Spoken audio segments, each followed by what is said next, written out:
Magluto naman tayo ng pwedeng pang ulam, pwedeng pang merienda. Ayan, gulay pa rin. Siyempre gulay tayo lagi. At yung makakamura tayo. Tara, samahan nyo ako, luto tayo. Masarap po itong merienda. Ayan, ang aking sahog ay tokwa lang. At meron ako ditong giniling na nasa lata. Yung dilatang giniling, ayan. Yan lang po ang aking sasahog sa toge. Lagyan natin ng kamote, carrots, sayote. Ayan, maraming gulay yan.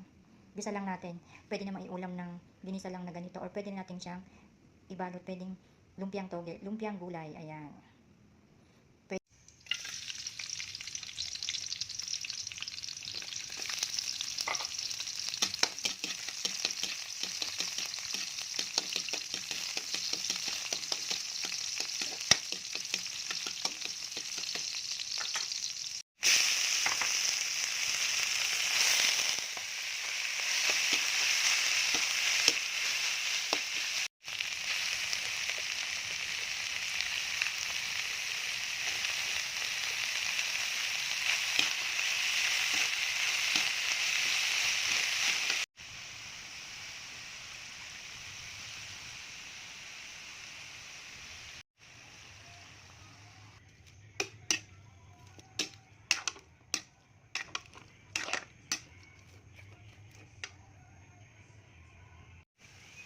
Lagyan natin ng konting patis.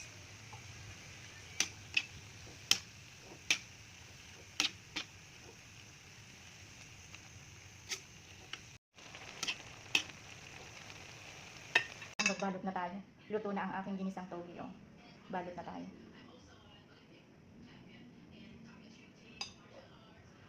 Ay, malinis ang aking kamay. Siguraduhin malinis ang ating mga kamay.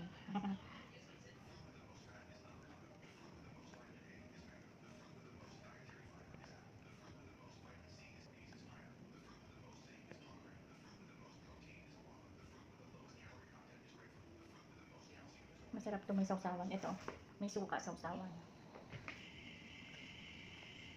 Pang merienda at pwede rin pang ulam.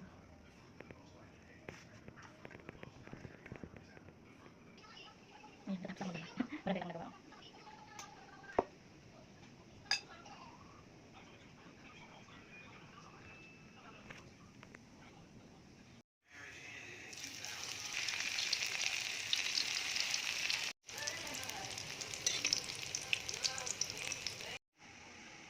Ayan, 4 na piraso lang niluto ko kasi ako lang naman kakain.